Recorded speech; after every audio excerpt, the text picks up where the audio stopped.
शुरू क्यों नहीं करता? अपना भाषण भूल गए क्या? नहीं भैया, मैं कुछ भूला नहीं हूं, लेकिन मैं भाषण नहीं दे सकता।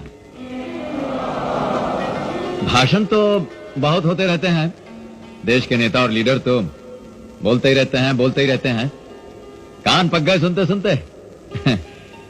कभी कभी तो सोचता हूं कि इनके मुंह से शब्दों की जगह अगर गेहूं और चावल निकलता तो कितना अनाज होता। कभी कोई भूखा नहीं रहता। अरे राम भाव, कैसा हो? तुम यहाँ आएगा कहा? अच्छा। और सब कुशल मंगल तो है ना? तो हम सब इन लोगों से कहत रहे कि ये भाषण में ससुर का रखा है, भाषण में कुछ रखा उखा नहीं है। हाँ नहीं भैया, मैं भाषण नहीं दे सकता हूं, इसलिए कि ना तो मैं लीडर हूं ना नेता हूं। तो फिर तुम कौन हो?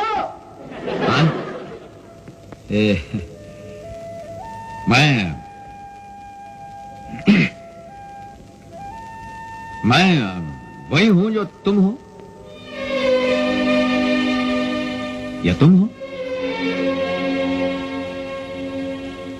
या फिर तुम हो एक आम इंसान। हम आम इंसान, मामूली इंसान कहलाते हैं, मगर हम मामूली इंसान नहीं है भाई। हम मामूली नहीं है। ये हर सवेरे अपने रोजगार के लिए सड़कों पर पैदल और अनगिनत साइकिलों पर निकलने वाला, ये बसों में खड़े रहकर सफर करने वाला, ये राशन और केरोसिन की लाइनों में रेंगने वाला, ये फुटपाथों, बाजारों, दफ्तरों में कौड़ियों की मोल अपनी मेहनत बेचने वाला इंसान मामूली नहीं है भाई। ये छोटा नहीं है, इसलिए कि इसी के पसीने से तो दुनिया का हर कारखाना चलता है। इसी के पसीने से दुनिया का हर खेत सींचा जाता है। इसी के हाथ ईंट पेंट रखकर मकान बनाते हैं। यही हाथ मिलों में नया कपड़ा बुनते हैं और घाटों में पुराना कपड़ा उजाते हैं। इस दुनिया की हर रोटी, हर कपड़े, हर मकान के पीछे हम हैं। हाँ, हम आम इंसान। यही इंसान इस जमीन का वारिस है, इस धरती का पहला बेटा है।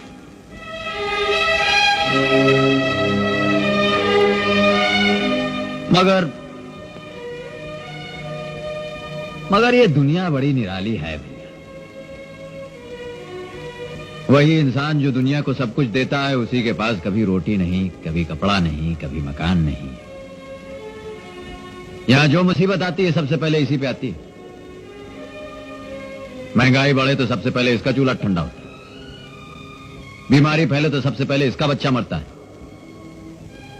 वो बाढ़ हो, सूखा हो, और तो और दंगे फसाद में भी आम आदमी ही मरता है, बाकी तो किसी का कुछ होता नहीं है भाई।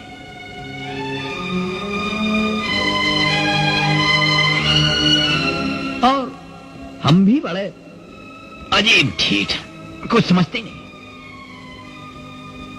हमारे हालात एक है, हमारी मुसीबतें एक है, मगर कोई समझते नहीं। भाई साहब जरा ये सुनिए, मैं एक बार कहीं रेलगाड़ी में जा रहा था, तो डिब्बे में देखा कि एक आदमी अपना सामान अपने सर पर उठाए बैठा है। तो मैंने उससे पूछा, क्यों भैया, ये क्या कर रहे हैं? बोला, सामान मेरा है, मैं नहीं संभालूंगा तो और कौन संभालेगा?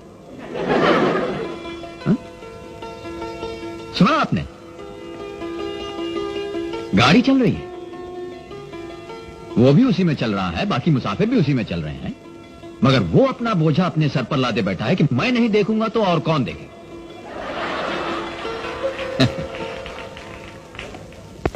सब भी बस ऐसे ही हैं। जिंदगी की गाड़ी चल रही है, हम सब एक ही डिब्बे में हैं, लेकिन अपना अपना बोझ अपने सर पर उठाए बैठे। तो भैया, मैं तो बस यही समझता हूं और यही आप सब लोगों से कहना चाहता हूं कि अच्छा तो यही होगा कि हम और आप अपनी अपनी खुदगर्जी का बोझ सर से उठा के नीचे रख दें और ये देखें कि जिंदगी की जिस गाड़ी पर हम चल रहे हैं वो सही पटरी पर चल रही है या नहीं।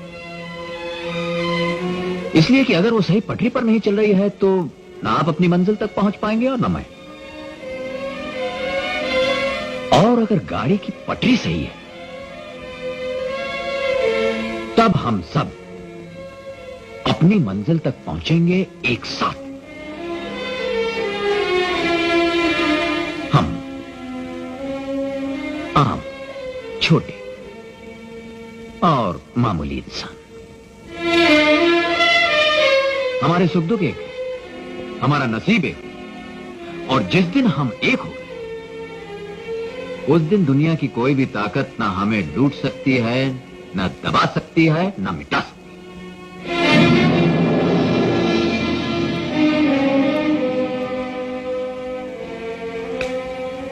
बस इतना ही कहना था मुझे।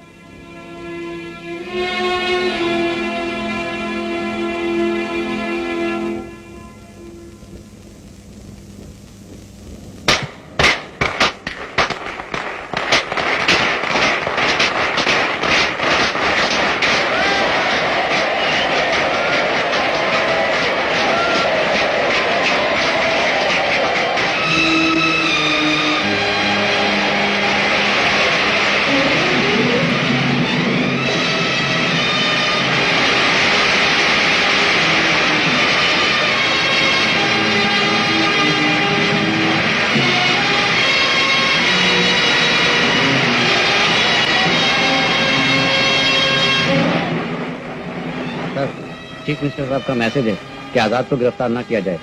ये मैसेज तुमने खुद लिया? Yes sir.